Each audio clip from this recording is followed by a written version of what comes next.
ametupa nafasi na neema kwa ajili ya maisha yetu, maana si kawaida kwamba mtu ukiamka ukajua ni nguvu zako zimefanya uamke. Siku zote tunafahamu kwamba sisi ni kama maua ambayo huchanua alafu kisha yanapendeza sana. Kila mtu anatamani angeliweka hata nyumbani mwake kama tulivyoweka haya, lakini wakati unapozidi kwenda huwa maua haya yanazidi kupungua kasi, uzuri wake unaanza kubadilika. Mwishowe tunafika wakati tunataka kuyatoa tena kuweka mengine.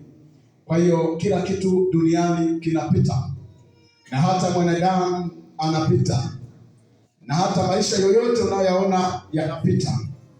Kwa kama yanapita, basi manake tunahitaji nini kisichopita? Ni utakatifu, wokovu ambao hauwezi kupita katika maisha yetu. Mtu akifa anakufa naye, mtu akiishi anaishi na wokovu. Kwa vyovyote vile tu utakavyokuwa unaweza kuishi nao. Kwa hiyo leo tutakuwa tunaangalia somo letu ambalo linaitwa dalili za kuelekea kuanguka mikononi mwa Mungu. Leo tutajifunza dalili za kuelekea kuanguka mikononi mwa Mungu. Maana yake ujaribu kutafakari dalili hizi. Unapozisikia zinaweza kuwa chache, siwezi kuandika zote, lakini kwa baadhi ya dalili nilizoziorodhesha siku ya leo za kuelekea kuanguka mikononi mwa Mungu tutaziona hapa, kwa sababu ni vibaya kuanguka mikononi mwa Mungu. Ni vibaya kutoka katika mikono ya Mungu ukaenda kuangukia katika mikono ya Shetani. Mtu anapoanguka mikononi mwa Mungu huwa anatoka sawa na mtu aliyetoka juu ya mti, huenda kuanguka katika udongo. Maana yake huchafuka, huwa mchafu, hata astahili tena kutamani kubadilisha nguo zake, atatamani kwenda kuoga, atatamani kwenda kufanya usafi, kwa sababu ameanguka katika vumbi. Mtu aliyekuwa amekaa mahali pa juu, mahali ambapo alikuwa ametulia, akidondoka mahali pale mpaka chini, bahati mbaya huwa lazima atafute kusafishika, atafute kufanya usafi wa mavazi yake, atafute kufanya usafi wa mwili wake, atafute kufanya usafi wa kila aina, ili awe safi, afae kama watu wengine. Kwa hiyo leo tutajifunza baadhi ya dalili za kuelekea kuanguka mikononi mwa Mungu. Kwa mtu, kila kitu unachokiona duniani, jambo lolote linapotokea duniani huanza na dalili zake, ndipo hutokea. Hakuna kitu kinaweza kutokea pasipo dalili. Kwa kila jambo linapotokea au linapokuwepo huanza na dalili zake. Kwa hiyo hata mtu anapoanguka mikononi mwa Mungu, anapoelekea kuanguka mikononi mwa Mungu, huanza na dalili. Dalili zinaanza kujionyesha kidogo kidogo. Dalili zake zinaanza kujionyesha. Sio kwamba mtu anapoanguka mikononi mwa Mungu ni lazima aache kuja kanisani, ni lazima au awaje. Huwa lazima anapokuwa yupo katika kanisa, lakini ameshaanguka mikononi mwa Mungu, amebaki mikononi mwa kanisa. Kwa hiyo mtu akianguka mikononi mwa Mungu, anaweza kaanguka mikononi mwa Mungu akabaki mikononi mwa mchungaji. Anaweza mtu kuanguka mikononi mwa Mungu akabaki mikononi mwa mtumishi wa kanisa. Anaweza mtu kuanguka mikononi mwa Mungu akabaki mikononi mwa kanisa. Kwa hiyo lakini mikononi mwa Mungu amekwisha kuanguka. Kwa hiyo kwa macho tunamwona yupo kwa sababu tunaamini yupo, lakini alishaanguka mikononi mwa Mungu. Hasa huyu aliyekwisha kuanguka mikononi mwa Mungu, dalili zake na hali yake inakuwa mbaya sana. Hali yake huwa mbaya sana, kwa sababu tayari akishaanguka mikononi mwa Mungu ameangukia mikononi mwa Shetani. Biblia inasema nini kuhusu kuanguka? Tunasema dalili za kuelekea kuanguka mikononi mwa Mungu. Hebu tusome Ibrania 10:31. Naomba nifungulie kitabu cha Ibrania sura ya 10 na mstari wa 31. Ili tuone kwamba ni vibaya sana kuanguka mikononi mwa Mungu.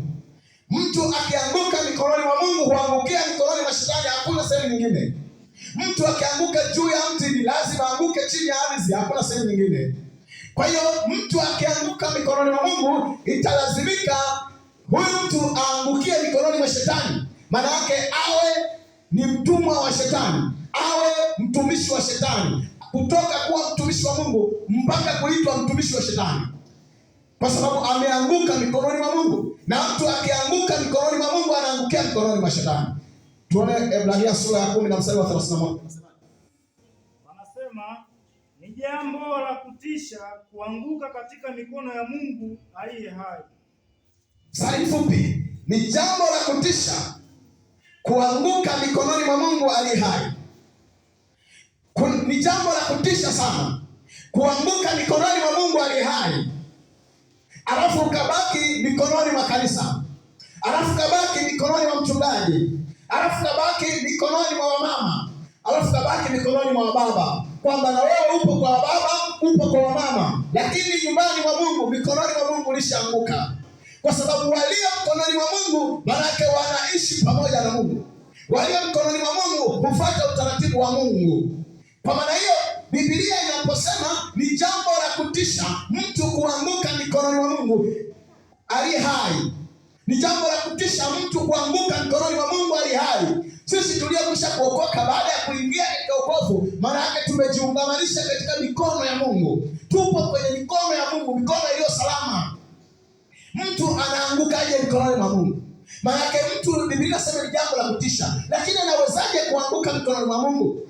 Mtu kwa kutenda dhambi anaanguka mikononi mwa Mungu, anatoka katika mikono ya Mungu, anakuwa kwenye mikono ya shetani. Kwa hiyo huyu huanguka mikononi mwa Mungu. Lakini Biblia inasema ni jambo la kutisha, ni jambo lisilofurahisha, ni jambo lisilochekesha kuanguka mikononi mwa Mungu. Kwa kutenda dhambi unaanguka kutoka katika mikono ya Mungu, unaangukia katika mikono ya shetani. Ni jambo la kutisha. Biblia inasema inatisha sana mtu akianguka mikononi mwa Mungu. Kwa hiyo mtu akishaanguka mikononi mwa Mungu, Biblia inasema ni jambo la kutisha. Kwa nini inatisha? Kwa sababu kuna jehanamu. Haleluya. Kwa sababu Mungu ameweka jehanamu ili aje wahukumu wanadamu watakao mkataa. Mungu hakuiweka jehanamu kwa ajili yetu sisi, lakini ilikuwa kwa ajili ya shetani. Biblia inasema Mungu hakuifanya jehanamu kwa ajili yetu, bali kwa ajili ya shetani. Lakini kwa sababu wanadamu wamekubali kazi za shetani, wamezifanya badala yake, sasa Biblia inasema nao watatupwa pamoja naye. Haleluya. Kwa hiyo kazi ya Mungu ilifanyika kwa ajili ya kufanya kumwadhibu shetani kwa makosa yake.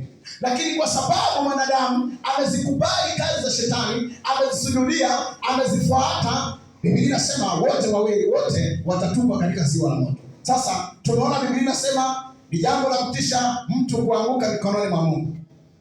Ni jambo la kutisha kabisa mtu kuanguka mikononi mwa Mungu. Kwa hiyo halifurahishi, linatisha kwa Mungu, linatisha kwako wewe, linatisha kwa kanisa, linatisha kwa viongozi, linatisha kwa mimi kama nitaanguka mikononi mwa Mungu. Kuanguka mikononi mwa Mungu huachi kuja kanisani. Yaani unaweza kuendelea kuwepo kanisani na mikononi mwa Mungu ulishaanguka, haupo kabisa. Maana yake kitu ulichokuwa ukisema kimeanguka, ulikuwa umeshika kikidondoka chini, haunacho tena. Kwa hiyo mtu alianguka mikononi mwa Mungu hayupo tena kwa Mungu. Maana yake yupo kwenye kanisa, yupo kwa mchungaji wake, yupo kwa watu wake. Wachungaji wanakujua upo, lakini kwa Mungu umeanguka mikononi. Biblia inasema jambo hilo ni jambo la kutisha mikononi mwa Mungu. Dalili zake. Dalili namba moja, kujisikia uvivu kuhudhuria ibada. Huanza kuona uvivu kuhusu ibada.